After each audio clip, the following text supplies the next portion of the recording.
Buenas tardes a todos. Ahí está.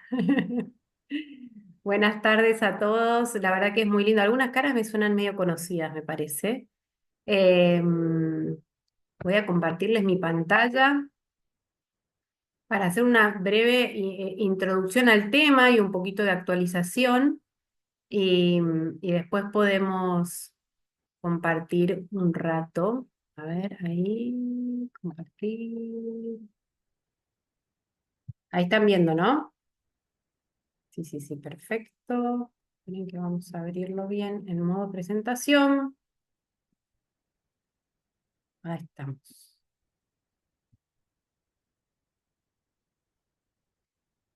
Esperen. Bien, ahí se me puso ahí está, ahora sí. Bueno, vamos a hablar de la mielofibrosis. En realidad ya sabemos todos que esto es lo que hoy nos convoca. Em, Sobre todo hemos dicho antes lo mismo, ¿no? Que es una enfermedad muy poco frecuente, silenciosa y también poco conocida. Es una enfermedad que para encontrarla y diagnosticarla, nosotros decimos hay que pensarla. Y la idea es recorrer un poco el camino que hacen en los pacientes que llegan a este diagnóstico y también poder charlar un poco de cómo se maneja, cuáles son las prioridades que hay que atender y después también un poco charlar de las cosas que a ustedes les inquietan, etcétera. Entonces, como para empezar, no sé cuál habrá sido la historia de cada uno de ustedes, porque recién hablábamos con Aide de que cada paciente tiene un camino para llegar al diagnóstico y al tratamiento de esta enfermedad, pero es una enfermedad que tiene una presentación clínica muy variable. Hoy, por ejemplo, justo veía una paciente que en realidad empezó su camino de diagnóstico porque tenía picazón, prurito, y su primera consulta fue con la dermatóloga, pero en esta enfermedad puede pasar, como me ha pasado, que el paciente tenga una hemorragia digestiva, que uno no piensa en una enfermedad de la sangre, o que tenga varices en el esófago, o incluso una trombosis de una vena del abdomen, y eso tenga que ver con una enfermedad como esta. Otras veces los pacientes pueden ir al reumatólogo porque tienen gota o dolor de los huesos, ¿sí? Otras veces, como les decía, ir a primera consulta porque tienen picazón generalizada o les aparecen moretones y entonces es algo en la piel, vas al dermatólogo, ¿no? Eh, Otras veces pueden tener el abdomen hinchado o hinchazón en las piernas o una frecuencia importante de infecciones o a veces sí diagnosticarse directamente con una derivación rápida al hematólogo porque hay alteración de los recuentos en la sangre o alguna enfermedad más complicada como una enfermedad que ya está en una etapa muy avanzada. Entonces, cualquiera de estas situaciones va a llevar al paciente a un camino de diagnóstico para llegar a que se puedan atender las diferentes situaciones clínicas. Y en realidad los principales problemas clínicos que atendemos nosotros en los pacientes con mielofibrosis los podemos agrupar en diferentes globos, como vemos acá, que son los que más afectan al paciente, que uno es el vaso que puede aumentar de tamaño y ahora vamos a charlar por qué. Otro puede ser que tenga anemia o plaquetas bajas o glóbulos blancos bajos, mientras que igual en algunas etapas muy tempranas puede tener muchas plaquetas o muchos glóbulos blancos también. Y lo otro que afecta mucho a los pacientes es la carga de síntomas. Y en cada uno de estos aparecen muchas diferentes situaciones, ¿no? Como la enfermedad puede causar fiebre, pérdida de peso muy marcada, transpiración a la noche, o como les decía, acá vemos por el aumento del tamaño del vaso, que sería lo que significa esplenomegalia, pueden tener mucho hinchazón abdominal o dolor abdominal, o de repente que pueden comer poquito y ya se sienten satisfechos, como muchísimas situaciones clínicas que hay pacientes que llegan al diagnóstico de la mielofibrosis cuando por un vaso muy aumentado de tamaño se opera y se saca el vaso para el diagnóstico. Entonces, lo más importante en esta enfermedad es pensarla y conocerla. Y así como hacemos charlas con pacientes, que en realidad ustedes vienen acá porque ya tienen el diagnóstico o algún familiar tiene el diagnóstico, muchas veces pasa que hacemos charlas para médicos clínicos, médicos generalistas, para que la piensen a la enfermedad y tengan la audacia de derivar al paciente al especialista. Y cuando llega el especialista, nosotros queremos confirmar un diagnóstico y para eso tenemos tres puntos donde nos basamos para llegar al diagnóstico. Como les mostraba recién, esto que charlamos hasta ahora son las manifestaciones clínicas de la enfermedad, pero para hacer el diagnóstico necesitamos ver la patología, que es la médula ósea y qué está pasando ahí adentro, y ver los estudios genéticos o moleculares, que son los que nos van a marcar el diagnóstico de certeza. Entonces, nosotros los médicos hematólogos, para la gran mayoría, casi todos los diagnósticos de las enfermedades que tratamos, tenemos criterios de diagnóstico, porque las enfermedades de la sangre se construye el diagnóstico. No es que con un solo estudio vos podés decir la patología. ¿Y eso por qué es así? Porque muchas enfermedades comparten características. Entonces siempre decimos, bueno, para saber si esto es una mielofibrosis, tengo que cumplir con estos criterios y los criterios son mayores o menores, como vemos acá, y entonces podemos ver que los criterios mayores son que haya muchos células típicas y fibrosis, que ahora vamos a ver, en la médula ósea marcada, que no tengan diagnóstico de otra enfermedad que se pueda confundir y que tengan esto que les decía de los marcadores genéticos de la enfermedad que ahora vamos a ver en detalle para que los entiendan. Y los criterios menores son criterios más clínicos, como por ejemplo anemia, que es poca cantidad de glóbulos rojos, leucocitosis, que es mucha cantidad de glóbulos blancos. Entonces nosotros tenemos un paciente con sospecha y vamos viendo cada uno de estos. Ah, sí, tiene leucocitosis, este lo cumple, este lo cumple. Y el vaso grande, la LDH elevada, y una cosa muy interesante y valiosa que tenemos los hematólogos es que con solo pinchar un dedito y obtener una gotita de sangre y extenderla en un vidrio, hacemos una tinción especial y lo podemos mirar al microscopio en el momento que estamos con el paciente. Y la mielofibrosis es una enfermedad que tiene algo característico, que es que se ve, esto es lo que nosotros vemos al microscopio, como pueden ver acá, se ven estos glóbulos rojos que ven más rosaditos, que tienen forma de lágrima, y eso es típico de la mielofibrosis. Y también vemos estas células que ven violetitas con algo más oscuro en el centro, que son los núcleos, y esto quiero que se lo mantengan a la imagen en la cabeza, porque yo ahora les voy a explicar qué es lo que pasa adentro de las células. Esas células, ¿sí? Tienen la parte externa y la parte interna, que es el núcleo. Y ahí en el núcleo está todo el material genético de la célula. Van a salir sabiendo mucha ciencia de acá, ¿eh? Entonces, nosotros hoy vemos esto al microscopio, pero también podemos entender qué es lo que está pasando a nivel adentro de la célula, a nivel de lo que no podemos ver con el ojo y sí se sabe por toda la ciencia que ha avanzado tanto. Entonces, todo esto, cuando sospechamos todo esto, queremos la patología y la patología la obtenemos con una punción de médula ósea, que probablemente ya saben de qué se trata. Se hace una punción que yo siempre le explico a los pacientes, es como cuando vas al dentista. Te pinchan el hueso y sentís que te da golpecito, que te anestesian la pielcita que recubre el hueso, que es lo que duele. Después entra con una aguja como si uno entrara en un durazno o en una pera con un sorbete y uno aspira el material por esta aguja que tiene un agujerito en el medio, obtiene líquido que en realidad es como, como el caracú del hueso, ¿sí? Con grasita y muchas células, y ahí están las células que fabrican los elementos de la sangre. Y además de eso se saca un choricito con esta aguja que es hueca en el medio y ese choricito se va al patólogo, a la biopsia de médula ósea.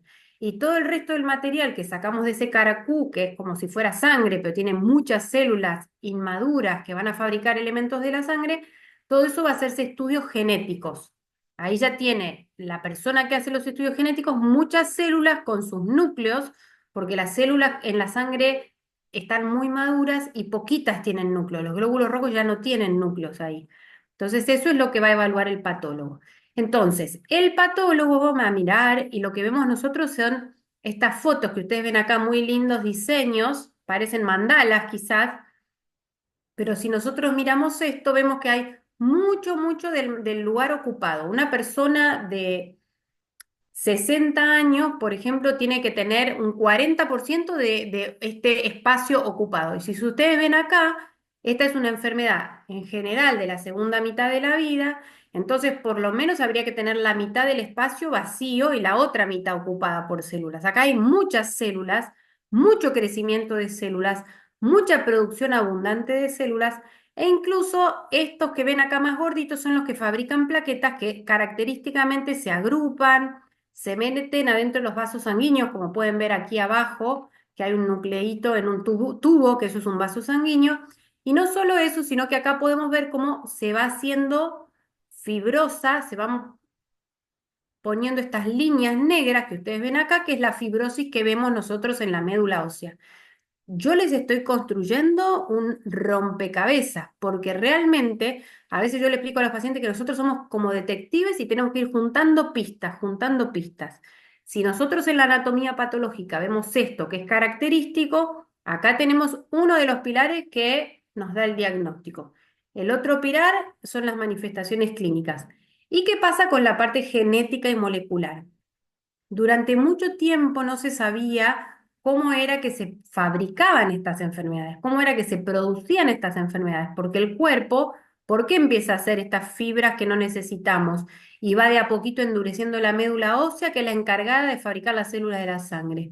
Bueno, en el 2005 se describe una nueva mutación que está presente en más de la mitad de los pacientes con mielofibrosis y con otra enfermedad que se llama policitemia vera y también en los pacientes con trombocitemia esencial. Y estas tres enfermedades son como enfermedades primas hermanas, ¿no? Que tienen muchas características compartidas y se vio que todas ellas tienen esta mutación. Y se entendió, después de haber descubierto que esa era la mutación presente, que lo que ocurre en las células que tienen esta mutación, que son las que tienen esta enfermedad, es que las señales adentro de la célula están alteradas.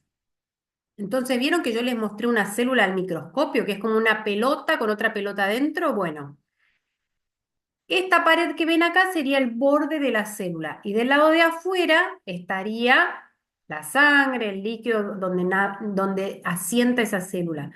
Normalmente viene una molécula que le dice, tenemos que fabricar más glóbulos blancos, tenemos que fabricar más plaquetas. Y esas señales estarían diciéndole al núcleo, ¿sí? Que aumente la cantidad de señales para acelerar la fabricación de plaquetas, glóbulos blancos, glóbulos rojos, depende de cuál sea la enfermedad.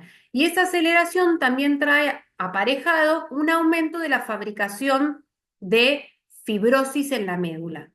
Entonces se pudo entender cómo es el mecanismo adentro de la célula de estas enfermedades. Y se vio que este caminito adentro de la célula que provoca esto es el que hace que si normalmente el cuerpo es perfecto y está diseñado de una manera que una célula fabricadora de elementos de la sangre, que son glóbulos rojos, glóbulos blancos y plaquetas, forma células hijas y salen a la sangre periférica a hacer su trabajo, en la mielofibrosis, en la policitemia vera, en la trombocitemia esencial, la enferma es la célula madre y afecta a todas estas líneas de células y lo que hace es una enfermedad mieloproliferativa. ¿Qué quiere decir eso?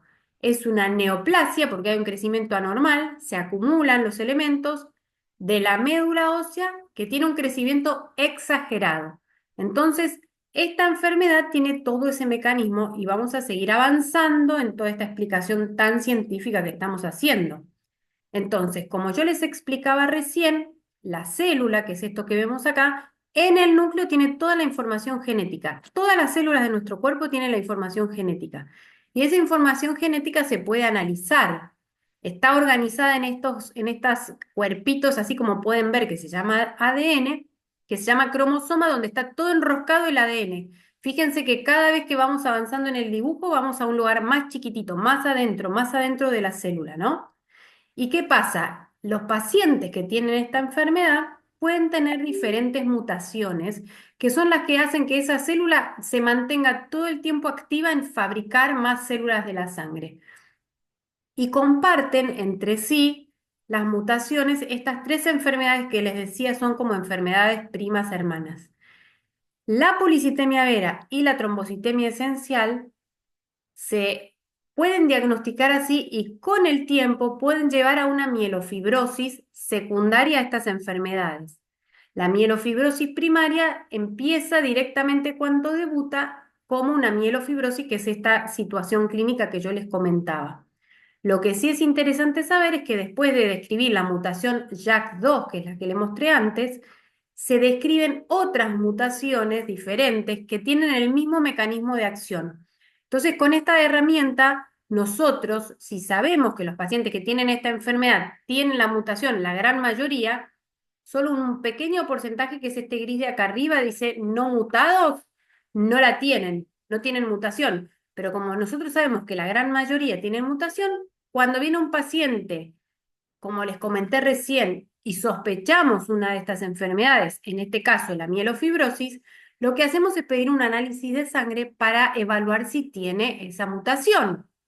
Y en ese caso vamos a pensar en cualquiera de estas tres enfermedades que yo les decía, que son neoplasias mieloproliferativas, como les expliqué, crecimiento anormal en la médula ósea, que provoca todos estos síntomas. Entonces, si las sospechamos, podemos hacer la biopsia de médula ósea.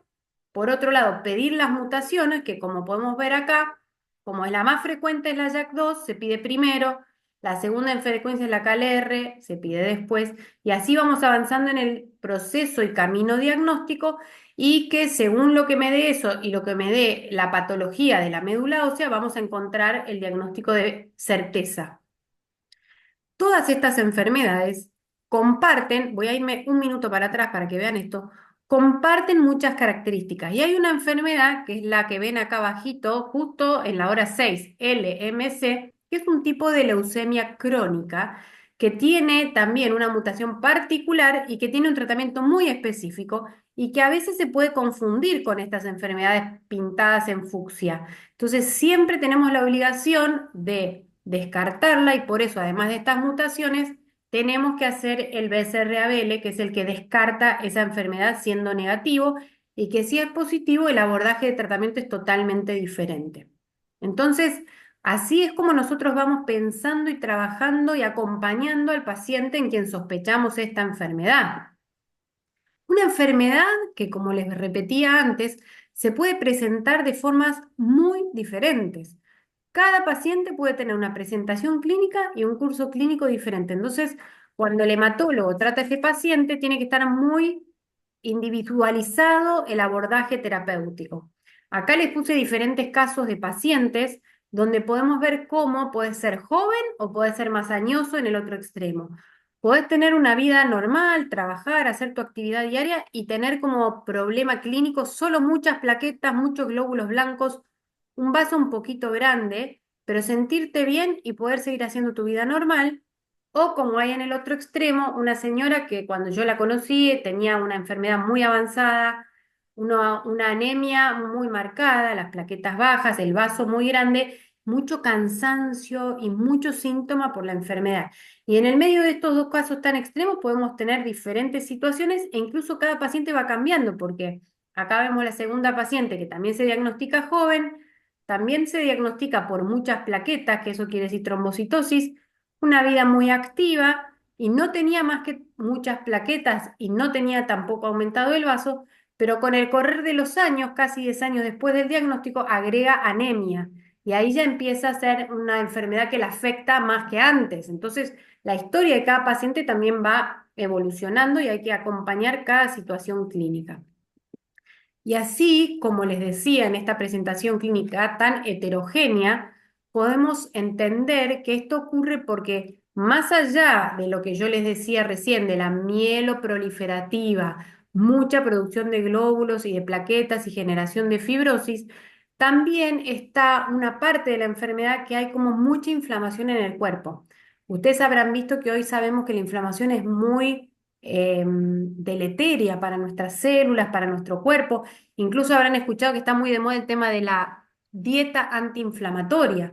O sea, todo lo que nosotros podamos hacer para bajar la inflamación suma radicalmente en cualquier tema de cuidado de la salud. Entonces, esto es lo que afecta a los pacientes, una enfermedad inflamatoria más una enfermedad neoplásica. y a veces el compromiso clínico es muy, muy severo, como cuando ya hay anemia, vaso muy grande y síntomas como picazón o pérdida de peso o fiebre y sudoración. Entonces, el abordaje terapéutico es muy importante, sobre todo identificar qué pacientes van a necesitar un tratamiento intenso y rápido, como otros que no, como este señor que tenía el vaso muy aumentado de tamaño, que afectaba literalmente muy significativamente su calidad de vida. Entonces, una vez que nosotros llegamos al diagnóstico, si bien medimos el tamaño del vaso y eso es una marca de que necesita un tratamiento ese paciente para aliviar ese malestar y esa sintomatología, nosotros lo que hacemos para tomar las decisiones de tratamiento es estratificar a los pacientes. Valoramos las diferentes cosas clínicas y moleculares y de la patología con diferentes escalas pronósticas. Yo recuerdo que una vez un paciente que se diagnosticó tempranamente, tenía 46 años, y cuando yo le expliqué lo que era la enfermedad y que habíamos llegado a este diagnóstico, no voy a contar toda la historia, pero él vuelve a la vez siguiente que leyó en internet y dice, me quedan 5 años de vida, porque si ustedes ven acá, en internet dice sobrevida global 5,75 años. Y en realidad eso no es real para todos los pacientes. Hay pacientes que viven muchísimo más porque tienen características de bajo riesgo. Y los que tienen características de alto riesgo tienen una enfermedad que es más agresiva. Entonces nosotros para medir eso usamos estas variables. Con estos datos que los tenemos en la consulta, como la edad, si tiene sudoración, pérdida de peso o fiebre, que son los síntomas constitucionales, menos de 10 de hemoglobina, muchos glóbulos, más de 25.000 glóbulos blancos, elementos inmaduros de la sangre o plaquetas bajas, que necesite transfusiones, todos estos nos van a hablar de un pronóstico más afectado por la enfermedad comparado con otros que van a tener un pronóstico más largo y menos clínica por la enfermedad. Y con eso nosotros vamos a decir, bueno, a ver, ¿cuál es el objetivo en cómo ayudo yo a este paciente? ¿Cuál es el objetivo? Entonces, a cada paciente le va a molestar más una de las cosas. Puede ser el vaso grande, pueden ser los síntomas, puede ser la anemia, las plaquetas bajas, y eso hay que valorar cuánta carga tiene de impacto en la vida de cada paciente. Y lo que nosotros queremos hacer cuando empezamos un tratamiento es aliviar la carga de síntomas y si podemos mejorar la sobrevida de la enfermedad, ¿sí? Mejorar, sobre todo, que esa enfermedad no afecte la cantidad de años, que vivan bien y que vivan todo lo que tienen por vivir. Entonces, lo que nosotros apuntamos es a mejorar eso. En los pacientes que son con enfermedad muy afectados por la enfermedad, en realidad, la única opción que tenemos para curar esta enfermedad es el trasplante de médula ósea, un trasplante de otro donante. Y para eso, esto es un tratamiento muy intenso y tenemos que valorar que el paciente lo pueda recibir. Entonces, tenemos que ver que el paciente esté en condición física por edad, que tenga un donante para que le done la médula, que no tenga grandes problemas de salud, porque hay que soportar un tratamiento muy intenso. Y como ejemplo, acá les pongo el caso de la paciente más joven, porque el paciente joven está en condiciones de trasplantado. Su enfermedad era una mielofibrosis primaria. El riesgo era bajo, pero es joven y entonces está en el mejor momento para trasplantarse porque tiene más fuerza para soportar tratamientos intensivos. Y además tiene un hermano idéntico. Pero ¿qué ocurre? En este momento, si la enfermedad no está todavía causando mucho daño, no se justifica hacer el trasplante en ese momento. Entonces, es muy importante siempre dialogar médico-paciente cuál es la situación real y cuál es el momento adecuado. E incluso muchos pacientes por ahí prefieren no pasar por un tratamiento tan intenso y tan grave y sí recibir tratamiento médico. Entonces, es una decisión que tiene que ser compartida.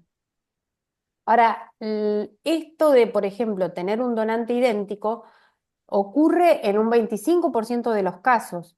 Otras veces podemos tener donantes que sean los hijos, por ejemplo, que es otro tipo de trasplante, pero lo cierto es que muchas veces pasa que la gran mayoría de los pacientes con mielofibrosis no son candidatos a este tratamiento que es el único curativo y lo que se hace es manejar, controlar, aliviar la enfermedad.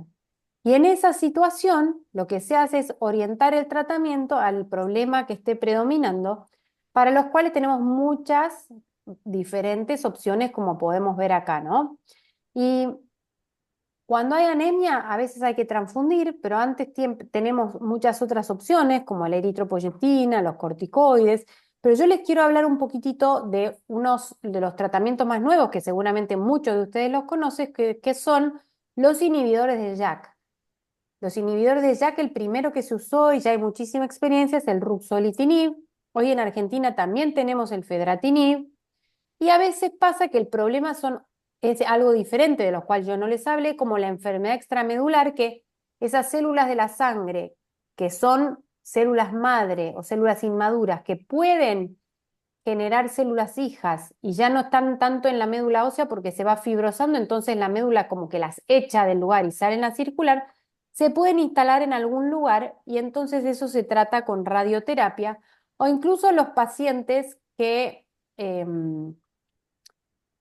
tienen riesgo de trombosis o enfermedad muy temprana, hay que tratarlos particularmente para minimizar ese riesgo. Acá podemos ver como abajo yo agregué momelotinib y pacritinib porque son nuevos drogas inhibidoras de JAK que inhiben esa vía que yo les expliqué y de la cual vamos a hablar un poquitito ahora en un ratito. Entonces, la gran mayoría de los pacientes, como les decía, no son candidatos a trasplante.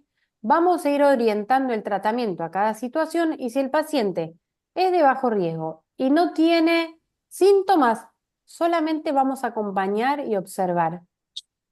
Y es algo que a veces es más fácil de llevar para los pacientes con mielofibrosis porque el nombre de la mielofibrosis es un nombre poco conocido. Pero esto ocurre también en pacientes con algunas leucemias crónicas que no hay que tratar y te dije la palabra leucemia, ¿cómo es esto? Tengo leucemia y no me das un tratamiento. A veces es difícil de entender. En mielofibrosis no es tan difícil de entender y esta es una opción en muchos pacientes. Ahora, cuando al paciente le aparecen síntomas o clínica de anemia, vamos a empezar un tratamiento dirigido a esta, que puede ser en principio siempre la eritropoyetina, o cuando el problema más importante son los síntomas y el vaso aumentado, están los inhibidores de JAK que ya les comenté. Hay situaciones en las cuales los pacientes de bajo riesgo, si tienen mucha anemia, puede ser que sean candidatos a trasplante, pero eso ya es particular para charlar caso por caso. Entonces, como se acuerdan que les mostré el dibujo de adentro de la célula, lo que nosotros vemos al microscopio y vemos el paciente, nosotros ya estudiamos y sabemos lo que está pasando adentro con las señales de la célula, que esas células están con una señal encebador, digo yo, como si el motor estuviera todo el tiempo encebador y en vez de fabricar la cantidad que necesito de células, de glóbulos rojos, de plaquetas, de fibrosis, de todo, está aumentado. Bueno, hoy tenemos herramientas que son estos inhibidores de JAK que frenan esta vía y le permiten al paciente lograr objetivos de tratamiento. ¿Cuáles son los objetivos, los más importantes que logran atender estas drogas? Uno es que disminuyen sustancialmente el tamaño del vaso. Entonces el paciente, como les mostré en una foto antes, que tiene un abdomen prominente, que casi no puede agacharse a ponerse la media o atarse el zapato, con un vaso así de grande, esto es una imagen de una resonancia magnética, pero esto es detectable al examen físico, ¿no? Si yo palpo ese abdomen, toco todo este vaso grande que vemos acá con una raya verde. Y fíjense cómo después de varias semanas de tratamiento se achica y el paciente puede, fíjense que esto blanco flaquito acá es la grasa, y acá miren cómo engordó también esta persona, ¿no? Pudo rellenar un poquitito más sus tejidos, que eso es algo más normal, no es que sea obeso y le devuelve la posibilidad de tener una vida activa y de disfrutar de la vida y de poder establecer una situación significativamente mejor e incluso se ha visto que los pacientes que logran este objetivo de disminuir el tamaño del vaso logran también vivir más porque toleran mejor cualquier situación clínica que tengan que afrontar. Otro tema que hablábamos es los síntomas, que ya les conté de la fiebre, pérdida de peso, sudoración nocturna, pero hay muchos otros síntomas de las enfermedades mieloproliferativas que son la fatiga, problemas de concentración, adormecimiento en manos y pies, como podemos ver acá, todos estos, y hay scores que los podemos buscar también en internet para calcular que nosotros hacemos preguntas que hay que contestar del 0 a 10, cuál es el nivel de problema de concentración, de hormigueo, de sudor nocturno. Y con eso podemos tener una idea más objetiva de lo que le está pasando al paciente. Pues yo digo, ¿cómo estás? Bien. ¿Cómo te sentís? Cansado. Bueno, pero ¿cuánto de cansado? ¿Cómo sé yo si con el tratamiento que te doy mejora el cansancio? ¿Cómo sé yo si te mejora el dolor óseo? ¿No? Entonces, todo eso es importante medirlo y esta es una herramienta para medir. Y acá, con esa herramienta para medir, podemos ver cómo los pacientes que reciben ruxolitinib, que son los que están en naranja y que presentaron desde el nivel de inicio, que sería la raya del medio, hacia el naranja, la mejoría del apetito, insomnio, falta de aire, dolor y fatiga, comparado con los que recibieron mejor terapia que había hasta ese momento, que son el celeste y que siguió empeorando los síntomas de la enfermedad, ¿sí? Entonces, estas nuevas drogas traen un beneficio muy importante a los pacientes que ya podríamos decir que no son tan nuevas porque hay mucho tiempo de experiencia y seguridad y eficacia. Y hablando de lo que es la seguridad de estas drogas, si bien nosotros sabemos que son muy útiles, sabemos que también traen efectos colaterales. Entonces, las vías estas que yo les expliqué adentro de las células son las vías de fabricar plaquetas, glóbulos rojos, glóbulos blancos que estarían frenadas. Entonces, los efectos colaterales no deseados que traen estas drogas son que bajan las plaquetas y que bajan los glóbulos rojos. Entonces, si alguno de ustedes ya lo ha recibido, sabe que su hematólogo le va a estar controlando los análisis de sangre más seguido cuando lo empiezan, hasta que logran ver un nivel seguro e incluso algunos pacientes han necesitado transfusiones. Yo les muestro acá un gráfico que es muy científico, muy para los médicos, pero quiero puntualmente mostrarles cómo al principio del tratamiento, si ven acá donde dice hemoglobina y en azul es la tabla, la línea de los pacientes que reciben ruxolitinib, baja mucho al principio del tratamiento. Los primeros meses hay anemia, pero después se estabiliza y se mantiene, ¿ven? Lo mismo las plaquetas, bajan mucho al principio, pero después se estabiliza y se mantiene. Entonces son cosas que nosotros los hematólogos vamos a estar vigilando cuando indicamos este tratamiento a nuestros pacientes.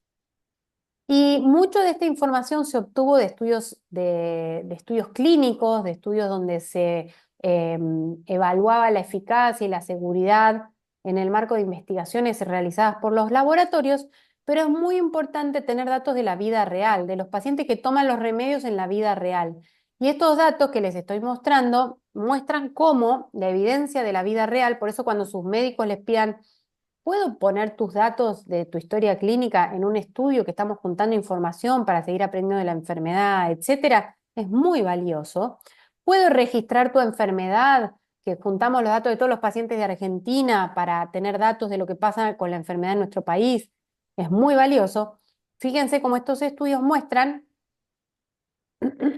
que cuando nosotros indicamos estas drogas más tempranamente, con el vaso no tan grande, con pacientes con riesgo no tan alto, idealmente cuando todavía no están muy anémicos o con las plaquetas muy bajas, podemos darle la mejor dosis al paciente, la toleran mejor y logran mejores objetivos de tratamiento.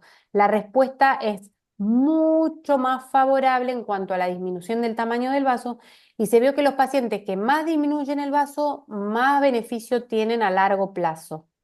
Entonces es importante conocer estas drogas, conocer estos tratamientos y saber que se sigue investigando sobre esta enfermedad, que siguen apareciendo nuevas drogas que atacan este punto de la biología de la enfermedad. Y como yo les hablé tanto del ruxolitinib, les quiero comentar que hay otras drogas. Fedratinib es otra molécula que al principio se empezó a probar en pacientes que ya habían recibido ruxolitinib y que perdieron la respuesta, o al mismo tiempo se puede utilizar en pacientes en primera línea, sobre todo en los que tienen plaquetas más bajas. Y hay dos moléculas más, que son el momelotinib y el pacritinib, que ya están aprobadas en otros países, todavía no en la Argentina, pero tienen nuevos beneficios sobre la enfermedad, como por ejemplo ambos actúan sobre otro receptor que no era el que yo les mostré, el JAK2, sino uno que está al ladito en la membrana de la célula, que se llama ACBR1, y lo que se ha visto es que mejoran la anemia de los pacientes. Entonces, esto se sigue investigando, se sigue avanzando para poder ofrecer a los pacientes más beneficios. Y esto es todo siempre una buena noticia para todos nosotros. Entonces, sobre todo para los pacientes. Entonces, nosotros como médicos muchas veces tenemos que considerar diferentes aspectos, como les estaba contando, para poder ofrecer al paciente la mejor evolución, ¿no? Entonces, nosotros estamos en el medio entre el paciente, que tiene su edad, su historia previa de hipertensión, diabetes, lo que sea, que a veces toman muchos remedios previos y que tiene sus preocupaciones, sus miedos, su soporte de su familia o no. Después tenemos todos los factores de la enfermedad, que vamos a ver, como yo les decía, todas estas características de si hay anemia o no hay anemia, si necesita transfusión o no, o incluso de las mutaciones, ¿sí? Y después también los tratamientos que tenemos opcionales, como los que existen hoy, pero también los que van a seguir llegando. Y entonces tenemos que tomar todas esas decisiones para poder ofrecer al paciente su mejor evolución con esta enfermedad que es crónica, que afecta a la vida, pero que tiene hoy, por suerte, muchas opciones de manejo. Quiero comentarles un poco esto que en alguna otra reunión lo he compartido, es que nosotros como grupo de todos los hematólogos del país nos reunimos siempre alrededor de en la Sociedad Argentina de Hematología, donde se generan actividades, se publican, se dan cursos, etcétera, pero además hay información para pacientes, como pueden ver acá, y hay una solapa que dice estudios clínicos, donde siempre hay que estar viendo a ver si hay un ensayo clínico que ofrece una nueva terapia para pacientes con alguna patología. Entonces, ustedes como pacientes también pueden acceder y mirar y leer la información de esta página. Esta foto es de el primer congreso que hicimos después de la pandemia, donde fíjense que estamos todos con barbijos y la verdad es que fue como muy emocionante poder volver a reunirnos presencialmente, ¿no?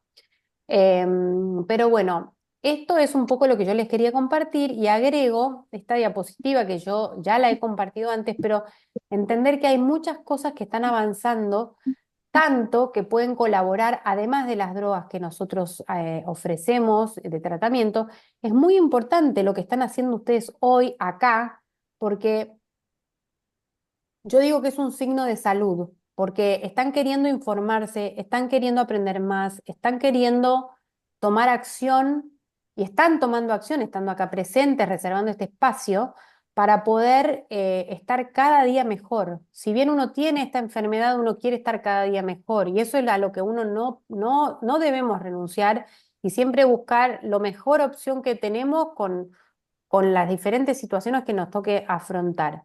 Y por eso les quería compartir esta diapositiva, que a mí me llamó mucho la atención porque fue mostrada en un congreso internacional en Berlín por un hematólogo que es súper conocido, ha publicado miles de trabajos en lo que es calidad de vida en pacientes con neoplasias mieloproliferativas. Y fíjense que lo que hacen ellos en este estudio es reclutan pacientes y les enseñan, les sacan sangre, les evalúan la inflamación y en este caso, o en este puntual, les ofrecen un estudio de investigación comparando pacientes que meditan con la aplicación Calm, en este caso, pero puede ser cualquier otra intervención, versus los que no. Y entonces evalúan cómo duermen los pacientes, cómo baja la inflamación, cómo baja la fatiga, la ansiedad, la depresión, cómo mejora la calidad de vida y cómo bajan los marcadores en sangre de inflamación. Yo creo que en los próximos años, esto termina en 2027, pero vamos a seguir teniendo información científica de todas estas intervenciones, además de los tratamientos que ya conocemos. Entonces yo creo que si bien la mielofibrosis es una enfermedad seria, silenciosa y poco conocida, ¿sí?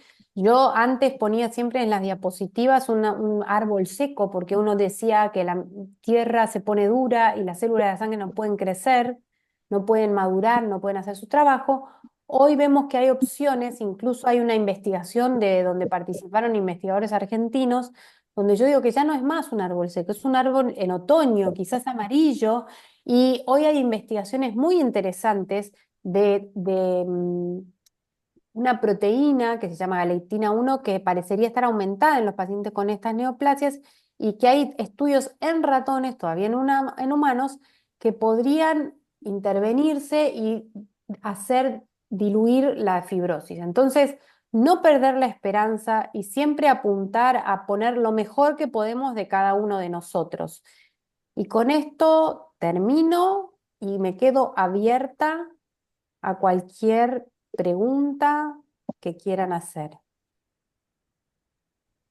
Muchísimas gracias, doctora. Excelente exposición. Muchísimas gracias.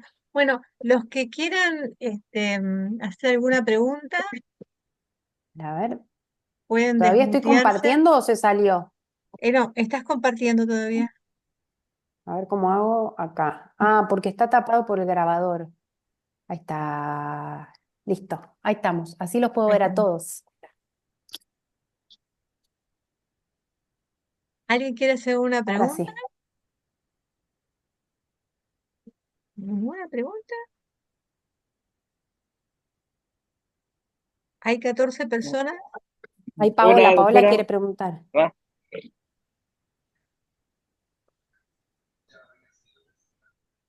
Hola, ¿Se salió? Paola y bueno, después César habló, ¿no? sí, sí, sí, pero que pregunte Paola primero. bueno, yo estoy diagnosticada con mielofibrosis hace poco, desde enero. Así que estoy transitando así como la novedad. Em, Empiezo a tener algunos síntomas que no sé si son síntomas, porque en realidad estoy muy bien. Estoy como en esa etapa de aceptación más bien de lo que tengo porque me siento bien y no lo puedo creer. Pero Eh, créelo. sí, sí, sí, sí, créeme que lo creo. Ya está, ya Ah, lo creí. Pero bueno, también estoy en una edad que es un poco bisagra, porque tengo 47, y bueno, en las mujeres hay algunos síntomas que, por ejemplo, no sé, tengo algunas cosas que son inflamación, empecé con un poco de hipertensión y que transpiración como que por la noche, pero que no sé distinguir si es por la edad que estoy transitando y que tiene que ver por ahí con alguna cuestión más hormonal o si tiene que ver con esta enfermedad, ¿no? Porque eso es como muy confuso y esto de no saber cómo interpretar los síntomas, la verdad es que me genera mucha angustia, ¿no? Porque la incertidumbre no necesito saber. Eso es lo que me permite como saber para, no sé, cómo orientarme. Entonces, te quería preguntar, ¿no? Cuando hablas de la hipertensión portal que aparece en este en diagnóstico, ¿a qué te referís? ¿O cómo podrías saber si es una cosa o la otra? no, no es hipertensión portal, es, perdón porque yo a veces uso términos médicos, en realidad eso es un problema más en el abdomen. La porta es una vena que lleva toda la sangre, que trae los nutrientes, que pasa por el hígado y trae también toda la sangre del vaso. Entonces a veces, o porque el vaso está muy grande, trae mucha más sangre que la que debería, entonces es como que trae demasiada carga de sangre al hígado y se genera toda una circulación diferente. Trato de simplificarte la explicación y son síntomas de que son, por ejemplo, la panza hinchada, aparece líquido adentro de la panza, o sea, nada que ver con tu hipertensión. Ok, Por otro lado, es muy valioso lo que vos decís, sobre todo vinculada a la última diapositiva, porque es muy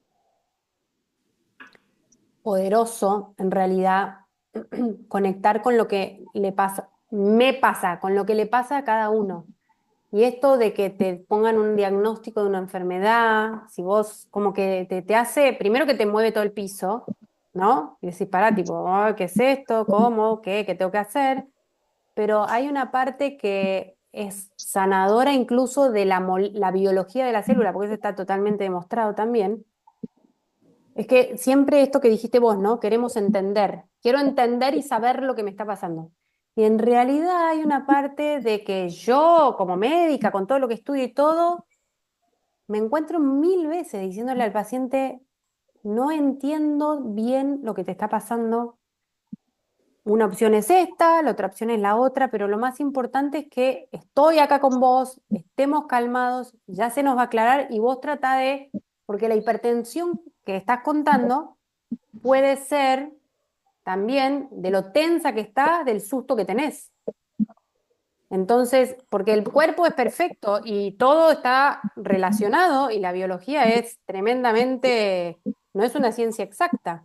Entonces, con esto que vos estás contando, para mí es muy importante que vos te tomes momentos de estar vos con vos, de respirar tranquila, de confiar y de que para algo y por algo son las cosas y que aprender a lo que nos toca transitar, transitarlo de la mejor manera. Obviamente que a veces nosotros los médicos somos muy de la cabeza, ¿no? Y decimos, bueno, pero esto es así y va a pasar esto y el camino es este, pero sobre todo en esta enfermedad, en todas en realidad, pero todo está muy vinculado, cada persona es un mundo y a cada uno lo que le pasa le afecta de forma diferente y lo transitan Sí, diferente. yo creo ahí, Ana, que por ahí, yo que estoy como empezando a transitar todo esto, la verdad que tuve un diagnóstico muy temprano, Rápido. digamos. Yo empecé, vi mis valores en clínicos de plaquetas altas y enseguida fui a una hematóloga. O sea, y la hematóloga enseguida me mandó a hacer el JAK, que dio positivo, y ya después tuve la... Bueno, eh, ahí eso hay una etapa que yo no la puse por un tema de tiempo que se llama mielofibrosis en estadio prefibrótico. Como que en realidad parece, tiene signos de mielofibrosis, pero todavía ni siquiera hay fibrosis verdadera. Y eso durante mucho tiempo se confundía con otra enfermedad y en el 2016 la ponen como una entidad diagnóstica. Es mielofibrosis prefibrótica. Mejor todavía porque lo agarraste muy temprano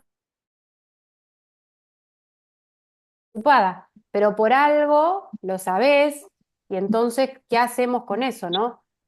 Es una situación porque encima, como vos decís, y yo les comenté, tratamiento y manejo, observación. Quizás si tenés muchas plaquetas, aspirineta, pero incluso si sos joven, casi que ni siquiera. Sí, no fumar, hacer ejercicio, comer bien y es muy importante tratar de conectar con lo que te pasa. yo el síntoma que tengo es como, bueno, nada, van pasando cosas que después veré si son de la enfermedad o no, pero el tema del cansancio sí lo siento muchísimo. Tengo como que cuidarme mucho eso, cuidar mucho la cabeza, por supuesto, pero eso, ¿no? Totalmente. Como el tema del cansancio es como un montón, que no hay Sí, como lo que pasa que tampoco... también es difícil de valorar, porque ¿quién no está cansado? Pero bueno, es importante qué haces vos con ese cansancio, porque siempre acordate que el cuerpo es sabio, entonces, ¿cómo recibo yo ese cansancio? Si lo recibo diciendo, uy, es mi enfermedad y estoy peor y no sé qué, o decir, gracias cuerpo, que me estás avisando que me tengo que dar bolilla, que tengo que cuidarme, que esto ya tengo algo y esto me hace mirarme a mí y decir, a ver, me priorizo, atiendo mi necesidad, porque siempre estamos muy a veces atendiendo el afuera y no lo nuestro, ¿no? Sí, tal cual. Eh, Bueno, no quiero quitar más tiempo que hay mucha gente para hablar. Nada, y quería agradecerte la mirada integral, ¿no? Porque me parece que uno va a visitar médicos y todos ven su órgano. Y cuando uno va con esto de la meditación, que yo soy psicóloga, la verdad que tengo esa mirada integral, me, la, me agradezco haber confiado en mi intuición y darme cuenta de eso, pero la verdad es que cuando cada uno ve su cuadradito, es muy difícil para nosotros como pacientes poder tener esa mirada Totalmente. que vos estás diciendo. Así que nada, Pero es muy importante y a mí a veces me pasa de estar con un paciente que me me pongo a hablar, y después le digo, pero tu endocrinóloga sabe todo lo que te estaba pasando en tu vida, tu clínico sabe todo lo que te está pasando en tu vida, y me dice, no, como ni ahí, ni me preguntaron, digo, pero es re que te importante. Y lo que decías de la hormona, la menopausia es una etapa normal de la vida de la mujer que también hay que aprender a transitarla. Pero bueno, no me derivo más con esto porque va a ser eterno. César quería decir algo. gracias. A vos. Hola, doctora, ¿cómo estás? Hola, César. Hola, doctora, bueno, y me diagnosticaron hace un año aproximadamente, un poquito más de un año en realidad. Y a diferencia de Paola, me diagnosticaron con un estado ya fibrótico. Empecé con tratamiento de ruxolitinib, ya llevo un año con ruxolitinib. Y la verdad es que al principio la plaqueta y la hemoglobina descendió mucho. Y ahora, recién en este mes y el mes anterior, como que comenzó a subir. Llega a Mm. estar en un, no sé, un 6,5 de hemoglobina con un 21 de hematocrito. Y ahora ya como que salió un poquito, estoy en 8,4. los doctores me hicieron estudios genéticos y como que me quieren hacer un trasplante de médula, de ósea. Eh, pero yo la verdad me siento súper bien, o sea, no, como que no tengo sintomatología. Y bueno, el trasplante estaba programado, digamos, los estudios de trasplante están programados para la segunda semana de diciembre. Y ahora, ¿Los estudios pre-trasplante o el de trasplante? trasplante, no, de trasplante. O sea, ya me hice estudios de HLA, de compatibilidad, y tengo ahí así dos donantes, digamos. Tengo mis dos hermanos, que están casi con un 100% de compatibilidad. Y aparte hay tres, digamos, donantes en el mundo, digamos. Eso fue lo que me dijeron. Entonces, resulta que dejé de usar un medicamento que estaba tomando, que es Estera, que es que es el hidropoyetina, Mm. ¿ya? En realidad, como que dejé de tomar ese medicamento y los niveles empezaron a subir. Y ahora como que el trasplante me lo aplazaron un poquito como para marzo.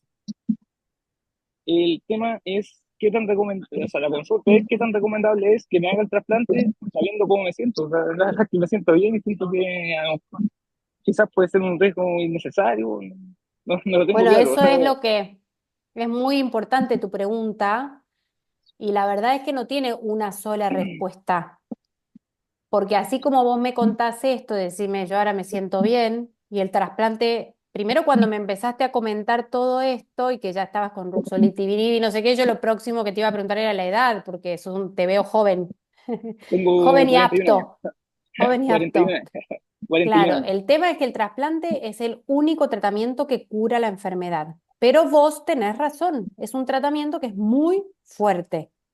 Sí, Entonces, vos tenés que ir totalmente convencido y en coherencia con lo que sentís y pensás, ¿no? Entonces, antes de hacerlo, lo mejor es que vos te saques todas las dudas y tengas una decisión muy tomada.